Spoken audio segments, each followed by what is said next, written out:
Okay. Yeah.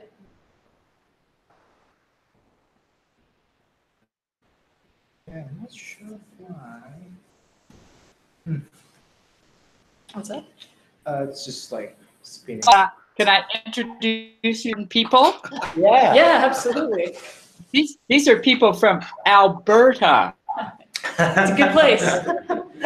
They actually there. Sorry, can They you?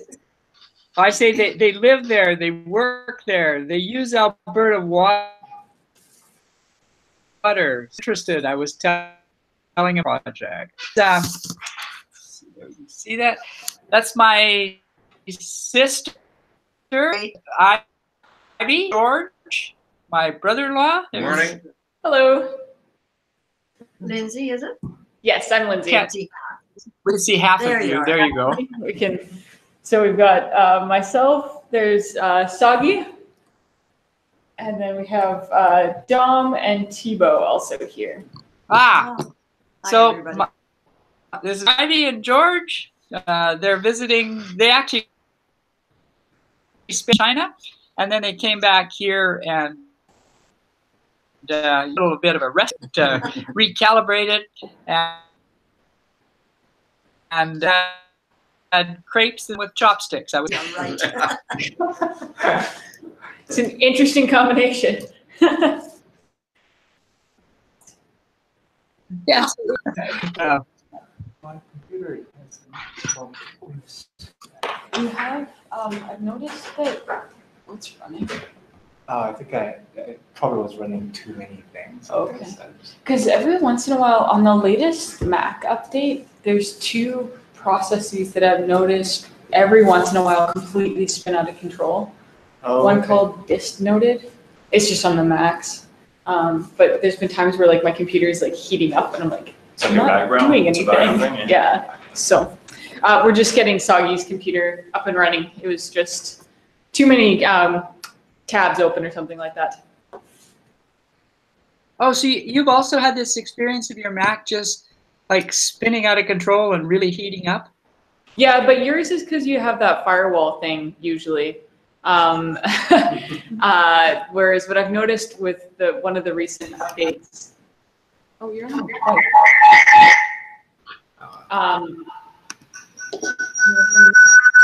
Sorry. Okay, sorry about that. Yeah, I've noticed a couple things like that. Every once in a while, there's a process that just like spins out of control. And you just kill it and then it's fine. Do we know which one to kill? There's one called dist noted, D-I-S-T-N-O-T-E-D.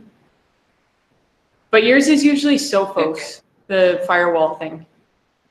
No, but sometimes I've actually something different where it just goes and it's crazy. Okay, yeah, it very My well. whole lap. Yeah, it very well could be that dist noted. Perfect. Are we Seogi's up and running? Yeah. Kang, I assume. Kang Seogi? Okay, I'm excited to talk about this, and then we got some special audiences in our meeting, which is pretty exciting. I think it's actually our first time at a public audience. And they are maybe interested in that region. So what I'm going to talk about is the airborne and ground electromagnetic inversion at Sylvan Lake. So I'm kind of like starting with, I want to start with like a bit of motivation here. So this is I think that my background about this region is pretty low, but like I'll do my best. So this is the Edmonton, and then this is the Calgary. So this is what they call Edmonton-to-Calgary Corridor, so ECC. So this is actually a huge region. It's about 200 kilometer by 300 kilometer. I think it's about the size of California, I guess. Maybe less. California's bigger than that. Yeah, I think Central Valley, maybe. I think the Central Valley is about that much. So it's a huge region. And what this actually small patches showing is a different types of airborne EM survey. So there are multiple airborne EM survey which covers this full region. And the idea is like they want to know what is the conductivity structure of this entire region.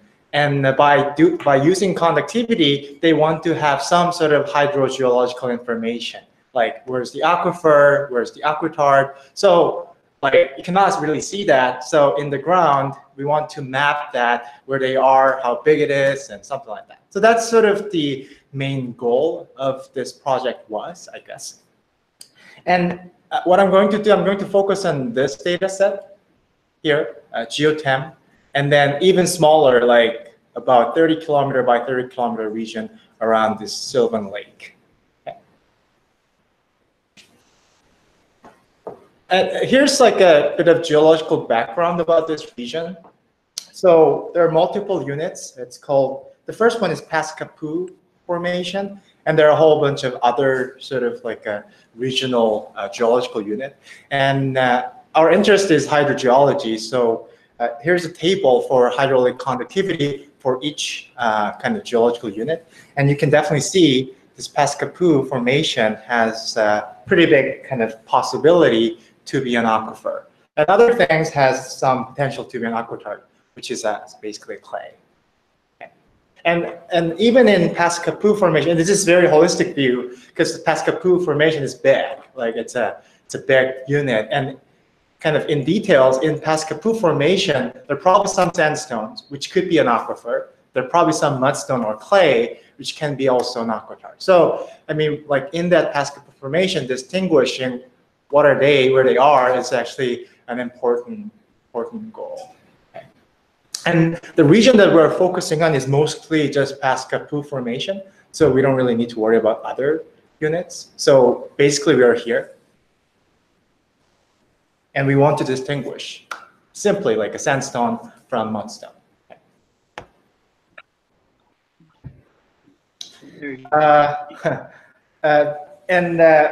What we're seeing with the electromagnetics is not a hydraulic conductivity, it's an electrical conductivity. They probably have some similarity, but they are a different property. So we need to focus on what we're seeing in the electromagnetics. And what we want to do, as I said, we want to distinguish this two unit, sandstones and mudstones. Sandstone usually have high resistivity, and mudstone has low resistivity. So when we're looking for an aquifer, in this case, we're basically looking for a resistor. Okay. So that's the target.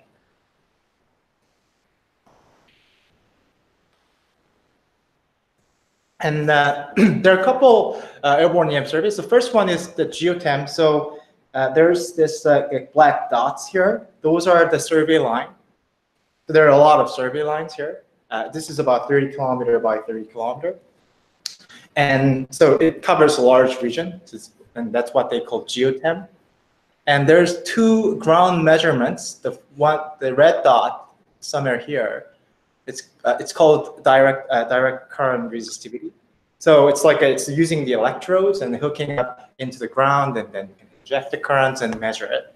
And NanoTEM is similar to Geotem, but it's on the ground. So we're putting a loop, and then injecting some electromagnetic energy into the ground. Okay. So we got multiple surveys, but basically it's a different methodologies, but we're seeing same conductivity structures. So probably potentially if you do a good job, what you can out of it, we can have a common conductivity structure. If not, we're in trouble, or there's probably something we don't know. I think that's the idea. And this is the Geotem system. So this is the plane. And then plane flies over 120 meter above the surface.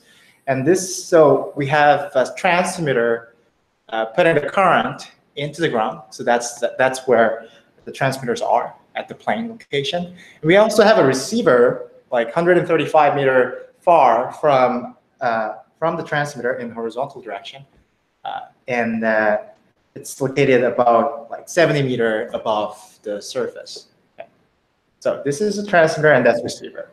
And we're measuring kind of multiple time channels. It's not a single value. So for at one point, we got like 10 to 20 points. I was still preparing this talk, so I haven't got to the point where I actually finished all of the. NanoTEM is basically, I think I probably have, no. NanoTEM is the, as I said, it's a ground loop. And then you have one loop and one receiver point. So it's very similar to GeoTEM, but it's on the ground. So it's pretty similar, but probably more sensitive to the near surface compared to GeoTEM. This is actually quite different survey. So as I said, before we used the ground loop, but now we're using the electrodes. We're actually kind of grounding those electrodes to the Earth, and we're measuring some electrical signals. Okay. So this is actually a different measurement. But we're seeing the same conductivity structure. The Earth doesn't change, although our methodology is changing. Like the technique, what we're using is an inversion. So what we're doing, we're measuring some electrical signals, but that's not what we want. We want to know what is the conductivity structure of the Earth look like. So we need some sort of like technique to do so. And here's like a bit of idea. The first one, we want to find a conductivity model to fit our data. So we need to find the model M. And then F is just our for modeling operator. So we know the physics. We put the M. We want to make sure this predicted data is similar enough to our observed data. So that's like very minimal condition. And we can, but like let's say if you know some a priori information, let's say Earth is very smooth, you can put it into a regularization. So if you have any known information, you can put it through this regularization, and by minimizing this function, we can obtain a model. So this is like basically idea of how inversion technique works. It's a little bit sparse. Anyway, I'll kind of skip this, but I just want to comment that because we can kind of handle each methodology separately, or we can invert them together to obtain a common conductivity model. So I think it's just a little bit kind of fancy technique, but it's nothing special. So let's get down to the main result. So this is the DC resistivity inversion. So remember, it's about like I think it's about a kilometer length from here to there. 1.8, sorry, 2 kilometer length. And this is the recovered conductivity model. So red here is high resistivity. So this color bar is in resistivity. So this is high resistivity, and background is fairly conductive. So remember, what we were looking for was a resistor, and it's about like 10 meters below, and the thickness of this resistor is about 20 to 30 meters, 20 meters. Yeah. So I guess that's actually probably our target in terms of our survey. So we want to find a resistor, and that's potentially a sandstone and potential aquifer. So that's actually a good image. And let's move on. So we got another ground survey called NanoTEM. Remember the surface loop and the single receiver. So what we're doing, before we actually were working on a 2D domain, but here what we're going to do a 1D. So we're going to assume the layered structure. The Earth structure is basically 1D. And then so each point, at each kind of source and receiver point, we're going to have a 1D structures. So this is actually a 1D structure at this point, and that point, and that point, and that point. So you can definitely see some resistor at the near surface, about 10 meters below, and thickness about 20 meter-ish. Okay. And you can see on the other line, which is green, kind of similar structures. And if you compare that with the DC resistivity, it's actually similar. So let's look at here. We've got a resistor here, resistor here, resistor here. And we have a very weak resistor at this point. And that's actually what it is. So let's do a little bit more kind of serious comparison. So I'm going to pick a point here and the vertical profile of the DC resistivity and compare with the NanoTEM, and that's how it looks like. So it's not exact, but they are actually consistent. We're consistently seeing this resistor and the conductive background, and same as here. Okay. So that's actually good, right? So we're basically using two different methodology, and we're seeing similar conductivity structure that really adds, oh, okay, there's something going on, and we're getting a consistent result, which is actually a good sign. And that was the ground survey. But what's the bottleneck of the ground survey? It's actually hard. You need to go there. You need to like lay out the loop, or you need to like put the electrodes into the ground. And even just doing a kilometer survey, it could take a lot of time, right? But remember, like the region that we're dealing with 30 kilometer by 30 kilometer. So if you want to do the DC survey or NanoTEM survey at that like 30 kilometer by 30 kilometer region, it'll be really hard and potentially really expensive. So that's the motivation why you want to use the airborne EM technique. Because like you can fly over that region pretty fast. And if you can recover pretty much like the same quality of the conductivity structure with the ground survey, that's actually great. So that's our motivation.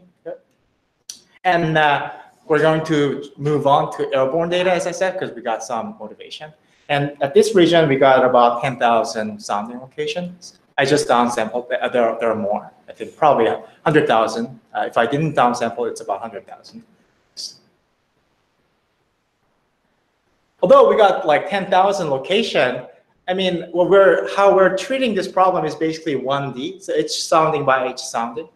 So let's do a following. So I'm going to just pick the nearest location of the airborne data at this point here, and that point here, and invert them and compare with the ground measurements, because like we want to see the similarity, same as we've seen in between DC and the NanoTEM. So if I just starting with the data, so NanoTEM data at black star, that looks like this. And the red star looks like that. So that's north and south. And Geotem, north, black, and south, red. Okay. So those are the data. So by looking at the data, we don't have that much idea how the Earth looks like. So that's why we need to do an inversion. And here's the inversion result. Remember, at the NanoTEM one, the red one definitely see the resistor at the near surface. And the black one doesn't show. And how about the Geotem? Red one actually shows some resistor, not as like high resolution as NanoTEM at the very near surface, but still it is showing that. And that's actually expected because the Geotem has much less resolution at the very near surface compared to NanoTEM. Think about NanoTEM is actually on the ground. It's much more sensitive compared to airborne survey. So you can better resolve that near surface. And also black, we're basically seeing sort of background.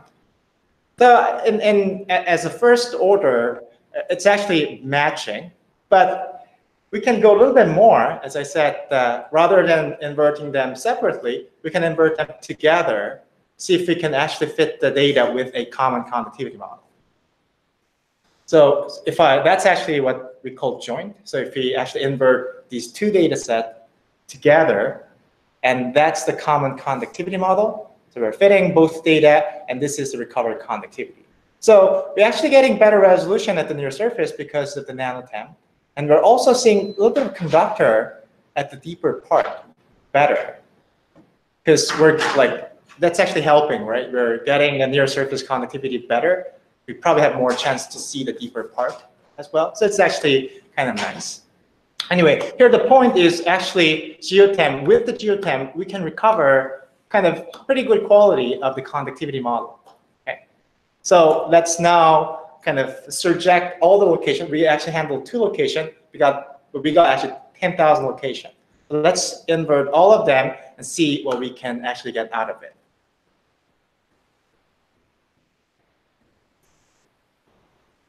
Yeah. So anyway, that was like all matching. But I think I just kind of want to comment, like this deeper part, we couldn't see in neither DC and the NanoTEM. So actually Geotem can see the deeper part. And that's probably pretty beneficial if you want to see the deeper structure. Okay, so now we're moving to airborne data set, like at this 30 kilometer by 30 kilometer region. So Sylvan Lake, I'm not sure you guys know that Sylvan Lake. It's actually about here. Do you guys know Sylvan Lake? Well, George and I do. Yeah. We sort of know it. Yeah, we don't live near it, but we know where it is and Perfect. And they caught fish there. They've been fishing in Sylvan Lake. Oh, cool. Anyway, so that Sylvan Lake is about here. This is a topography. So the large, like this brown color means high topography, and the blue is low topography. Okay. And that's the Sylvan Lake. okay, yeah. And what I did, actually, I inverted all of those 10,000 sounding location, and this is actually basically 1D inversion, and then I'm inverting all of them together. But still, what I'm getting is the 1D structure. But just for a visualization purpose, I kind of interpolate that back to in 3D. So this is what I'm showing. So that's actually a 3D model and a plan view. It's about, I think, it's at very near surface. So this was the DC line. Do you remember where we compared the conductivity structure? And if I actually see this profile at dotted line, that looks like that. And we can see other profile, another profile. So we're basically seeing kind of near surface resistor. And I think this high resistor may have probably high potential to be an aquifer, good aquifer, I guess. And then you can see a conductor below. So those are it's like kind of similar structure that we're seeing, but at this full region. And what we could do, okay, so that's what we've got, and we can see some resistors and conductors, potentially an aquifer or an aquitard. So let's actually just simply make a cutoff. So what we're going to do, I'm going to pick some sort of resistivity value, high enough, maybe, I don't know, 25 or 30, and then this like region, this volume will be a high resistor, like something, a volume having high resistivity. And I can consider that as an aquifer, for instance, as a very simple manner. And that's aquifer happening about 10-meter depth. Okay. And how about the aquitard? I could actually do a same sort of procedure. Okay, I'm going to cut off, like, I don't care about the high resistivity volume. I'm going to pick a very low, volume having low resistivity, and that's the clay. And here, the scale is exaggerated. So the vertical scale is much actually smaller than so 1 to 15. So that's what we can get. Idea of just how I think you can finish there, but I was kind of curious. Depends upon, now that was sort of the geophysics part. But like, this is not the end of the story. So as a geophysicist, you need to transfer this information to different groups of people who may be really interested. So for instance, like you can provide an information from somebody who wants to do a groundwater exploration, for instance, or hydrogeologist who wants to do some sort of fluid simulation to kind of predict what's going to happen in this area. So there are multiple like groups of people who might be a user for this research. So I'm just kind of like making a hypothesis, and I want to show how we can provide kind of relevant information for those different audiences. And the first case I was considering was for, let's say, somebody who wants to do a groundwater exploration. So they want to know, okay, where do I want to drill? Okay. So say, and this is actually an interesting plot. This is the recovery resistivity. This is the depth, a vertical profile, and all the recovery resistivity. So you can see, like, there are a whole bunch of different, but there are probably some sort of trend, right? So you can kind of classify kind of very like a distinct different units from this vertical profile. So that's what we're doing.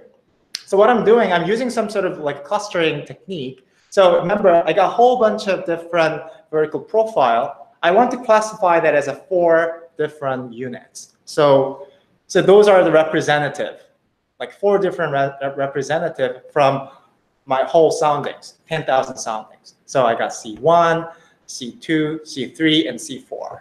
Okay. So let's consider the C1, and then all the soundings or the vertical profile or resistivity profile kind of included in the C1 that looks like this. Okay.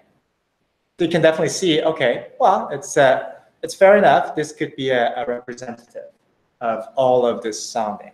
Okay. And you can see it's actually just the conductor, right? At the near surface, we don't have that much things going. We don't really see a big resistor. Okay. That's C1. Okay. And C2, this is probably an interesting one for us. Okay. So it's kind of similar, right? You can definitely see this could be a good representative of all of this vertical profile.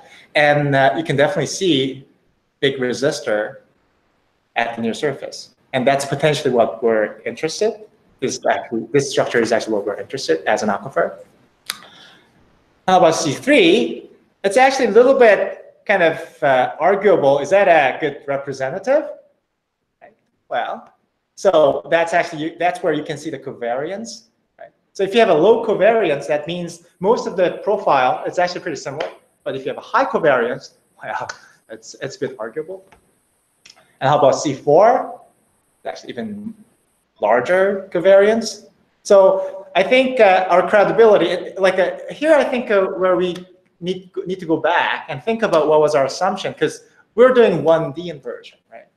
So we're assuming our structure is very smooth. So I think both the C3 and C4, it may not quite be the case that we're looking for, or I think there's probably something going on, and then that's where our assumptions is not valid, or we have a high noise or something like that. So I think that's potentially what those C3 and C4. But let's not worry about C3 and C4. Let's focus on C1 and C2, so where we actually get really consistent 1D structures. So C1, we actually, if you focus on that, we got near surface resistor, right? And that could be a potential aquifer, and we see that little bit deeper conductor. C2, there's there's a little bit, but basically there's no near surface resistor, but we can see the deep conductor. Right? So those are 2 very distinct and dominant units at this region. And we could do a little bit of analysis about C3 and C4, what could be, like what's happening there. So I'm just plotting up the topography. Okay? And also this dotted line shows where you have a big power line effect. So in the data, you can actually, they usually monitor the power line effects. So you can pick some sort of threshold and see where you have a high power line effects, because that's basically the noise. And it's actually like, look at here. So we're picking up this high topography, and that's where we're seeing either C3 and C4. So we're pretty sure, okay, this is where our assumption is not valid. Right? So we're seeing some sort of odd structure. So you may not want to believe that structure is actually correct. So this is sort of like a kind of checking where your assumption is okay. I'm not sure about, and also about this location, you got like high topography. So we're picking that up. And power line noise maybe here. I'm not sure about the power line noise. It's actually pretty hard to see the good correlation. So maybe power line noise is not it's not really making a big impact to this data sets, I guess. Anyway, so it's a kind of a way. So what I'm going to do, I'm going to ignore all the information from C3 and C4. I'm going to focus on C1 and C2. Okay. So C3 and C4 is ignored. following process. Okay, so a couple images. Yeah, remember like where we got high topography. We're picking up that kind of weird structure well with this clustering process, right? Can I ask you a question? Yeah. So did you try doing just 2 clusters? No. Actually, what it's actually mostly from Thibault. What we did, we actually started from like 10, yeah. And then there's some sort of measure. Actually, sorry, I think we're starting from 1, right? Yeah, we like what you can do is like it's like a big criteria. Basically, you do your clustering with 1 cluster, and that gives you kind of like a fit of like, okay, with 1 cluster you explain that much of the variance. And then you increase the number of clusters, and like so if you have if you have 0 cluster, you don't explain anything, and if you have as many clusters as the number of data, then you explain everything. And then you have like some sort of like similar L curve and the tip-off curve in the middle, and you kind of pick like you kind of pick like the elbow of that L curve to choose the number of clusters when you don't have any idea of how many they might be. Right. I guess like did you look at the 2 cluster results at all? Yeah, like yeah. C3 and C4 look pretty similar to, well, they sort of are also showing like similar features either in your surface resistor or not.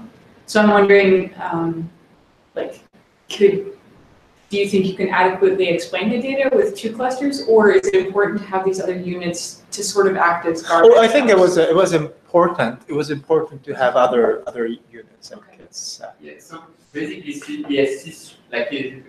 what we realized, like if you have only 2 clusters, like you kind of have the same shape as C1 and C2, but your covariants are much larger because like they are affected by the 2 other. When you do have 4 clusters, you see that we have like this C1 and C2 are like very narrow cluster, very tight, and basically C3 and C4 act as garbage dumps. Yeah. Exactly. So that's how we're using. So we're having 2 more units as a garbage dump. Yeah. And to make sure I have a high quality 2 representative units, I guess, at this case, I guess. Yeah. So like the curve actually had 2 elbows. Like we saw that 2 cluster was nice, and 2 to 3 was not making that much difference, and then we had a huge drop, like in for after 4 cluster, and then it was down. Okay. And I think this actually clearly shows how we're picking kind of like this odd points, right? And like this is where we got high topography, and also look at here. I mean, this is not high topography, so that's probably where you have good big power line noise or whatever, like odd things happening. So you're claiming it's topography, right? But why aren't you getting that anomaly on both sides of the topography if it's really topography? Well, I think there's an asymmetry if you think about this flight direction, right? So, I mean, that's actually quite usual. Like you're seeing one side have a pretty big effect, but the other side not. But do you see it in your lines, in your parallel lines? Do you see the opposite effect on your parallel lines? That's a good point. I haven't really checked. I mean, I think that's probably a good check to do. Because topography often exists for a reason, right? If you have a change in physical properties of rocks, you're going to have topography because that's how you create topography in the first place. To say that it's only topography. Right, and I think here's don't be confused because I'm not ignoring all of this location. So I'm just cherry picking a couple of locations which is a bit odd. So I think that what I'm actually removing is just probably this point. The outliers. Like big outliers have a big resistor, and I think here we're making an assumption. Oh, our structure is really smooth, and then 1D. That's so I think in that assumption, it's actually fair enough to ignore those points. So it could be so. I hope now we're not throwing the baby with the bathwater. Okay, so I mean that was a little bit complicated, but I think this is probably what I don't know if somebody wants to. Okay, where do I want to drill? And here's probably my answer. Okay, based on the airborne data, if that's given. So remember we did if we find the 2 clusters, right? One was C1 showing a big resistor at the near surface, and C2 basically kind of very shallow, like a kind of weak resistor at the near surface. And if I map that up on a 2D plane, right? So red is C1, and the blue is C2. So red, I think this is where you got pretty big potential to find an aquifer, I guess, right, compared to C1. So I think that's pretty useful map. But like, let's say, can you get more detailed information? Let's say even in that C1 region, where do we have a high possibility, like higher possibility to have a good aquifer? That could be a question, right? So what we could do, okay. So and then that was the comparison with DC resistivity, right? So I think this was where we have a big resistor, and then the blue region is where we have a shallow resistor. So I mean, it's actually matching, right? Ground measurement and then information from airborne data is actually matching, which is actually a good sign. And here's another thing what we could do. Okay, now we know like most of the resistor happening up top 50 meters. Okay. So let's actually pick all these kind of layers included in the top 50 meters. And then what we care is actually resistivity thickness product, which we call resistance, right? So that's actually what you can tell, right? We have a lot of non-uniqueness about the thickness, but I mean, this is actually pretty good information. So what I'm going to do, I'm going to sum the product of resistivity and the thickness up to n, so it's about 50 meters, and I'm going to plot that value on the 2D plane.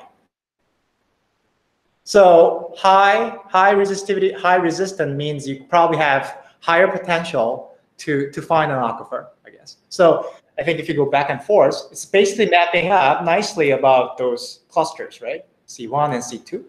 But in C2, we can actually show, oh, where we got even more possibility to find an aquifer. So I mean, it's not hard, but I think it's probably a good like useful information if you don't have that much information about that region. And I think that was it for the kind of sort of ground exploration point of view. Now, how about like hydrogeologists who want to have a large-scale lithology model to kind of proceed their forest simulation? So what they usually do, they probably have some wells, and then you have some lithology information. They interpolate like from very sparse point to a large area, and then proceed their fluid simulation. So that means there are a lot of uncertainties in their model, right? So how can we help them to proceed kind of better quality, high quality simulation?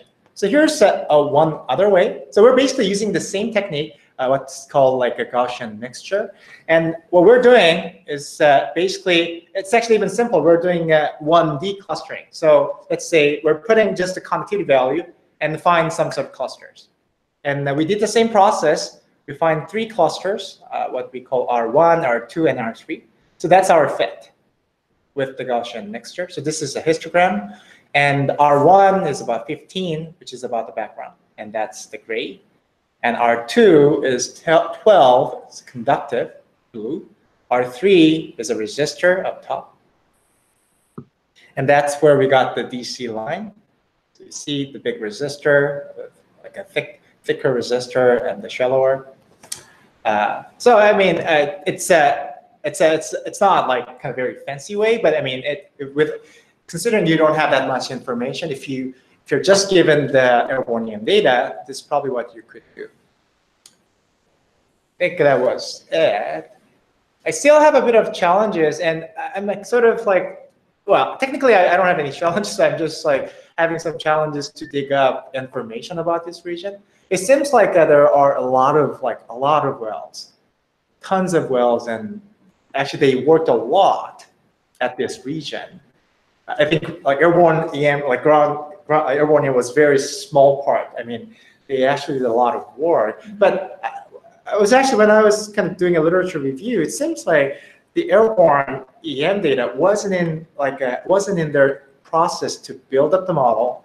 So basically, I think how they ended up using was gamma ray log, and that was it. I mean, and then end of lithology information they got from the core samples. With that, I mean, they're basically kind of interpolating to like everywhere using some geostatistics. So I'm still, yeah, that's something that I'm not sure how how this information can be sort of like sneaked into their process and provide some useful information. But it's a still, I guess, open question. I'm not totally sure. Anyway, so as a summary, we kind of recovered this 3D rock model. So this could be useful for a hydrogeologist. And also, we have a map that it actually shows the possibility where that the aquifer could be at this region. And as I mentioned in the beginning, this entire survey is huge. So I just did work on kind of small patches here, but you can extend that process to everywhere here. I think that was it. I guess you could refine your clusters from your well logs, right? If you could cluster your well logs. Yeah. Directly where you have the. I'm having a hard time that well log is quite I was actually comparing it. That's really different. And different scales, right? I wasn't sure even how deep are they going? Usually I think it's about similar depth. Oh, okay. So, but it's very different. That's where I'm. I think if at least the background was matching, I'm fine with that. But it was actually, and then I was actually reading Sarah's report when she was working on. It was quite different. Like what we've got as a background about 15 to 20 ohm meter, but the resistivity from the well log is about 100. Oh yeah, but don't worry about that. You just want to have your bins, right? Bin A, C, D, and F. Don't worry about their absolute because they're different instruments. On a different scale, and how they drilled the well is going to change. How they drilled the well will change what you're actually seeing for resistivity. There's water in the well. Yeah. There's a lot of ways. Oh, I you can't see. expect that the values you get are the same, but if you get this is resistive relative to the unit above or below, that the relative information is good, but you're not going to get the same. You just want to get your boundaries right. You just want to get where the units are relative to each other and try to extrapolate this. Oh, okay. Yeah. I see. For sure, it would be very surprising if you can pin the connectivity values. Oh, never matches. I might be too. I must be too optimistic. Yeah. Because oh my god, well this should match. No, most likely not. And then, so the last one you did clustering unit-wise, right, vertically. This one? Yeah. So the first one you clustered on profiles on the full integration. Right. Yeah. So that the output is the 2D map, which I thought that's actually nice. If you want to have some very simple information. Yeah, higher, lower. Pinpoint. Yeah. Right. Where the red-blue map is really nice because it has a lot of texture to your clustering. Yeah. So not this one, but the 37. Yeah. So I think that this one doesn't actually require any clustering. Right, you just need to pick up the word on the near surface, and then just integrate it. So I mean, there are multiple ways. So I think 36 is actually simpler, more binary, and 37 have more information, I guess. And if you have wells, then you look at your water table where the water table is the wells right there in the reds. Yeah. So here, this is fairly conductive region, and so actually water itself doesn't make that much difference. That's something that I wasn't sure. Okay. So it doesn't necessarily mean it's a resistor, but it doesn't necessarily mean that it actually includes the water or not. So we're actually here what we can tell is a resistor, and that's a potential aquifer. If overall region is pretty conductive. So in this case, I think that's fine. But still, you're not sure whether that actually includes the water or not. It's a question. That was great. I loved it, but George and Ivy have just been glued to the screen, so that's good. Can you go back to your first map? Which map? Which had the aerial map of where the different EM is. This one? To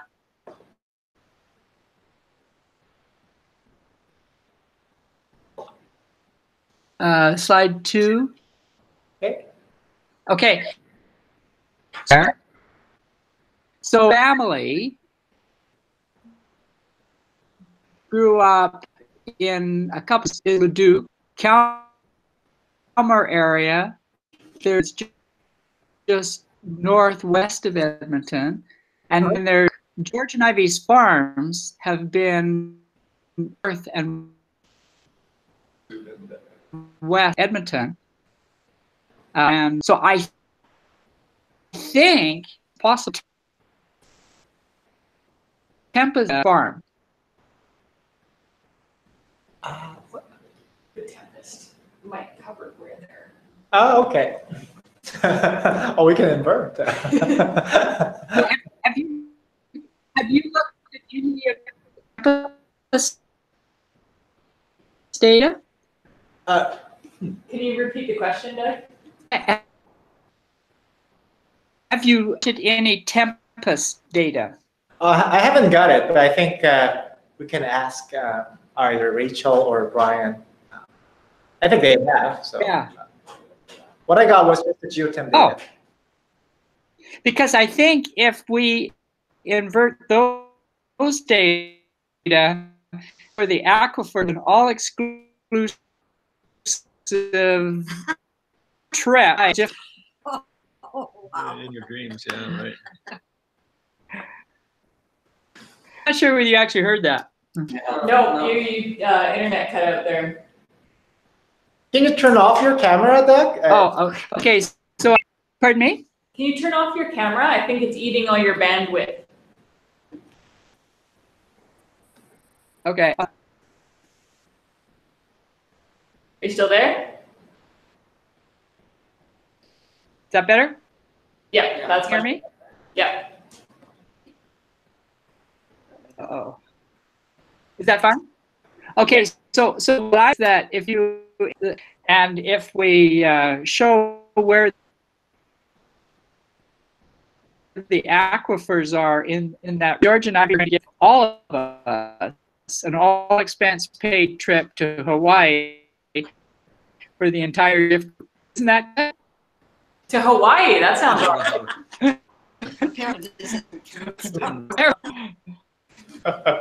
What was it? Something about Perfect. if you have questions, we're having a lot of trouble hearing you. It Okay. might be using Slack. Sorry about that. Okay. And see you later. Thanks, Dougie. Bye, Doug. Guys. Thanks for joining. Thanks, Seogi. That was really cool. Thank you. I will stop the broadcast.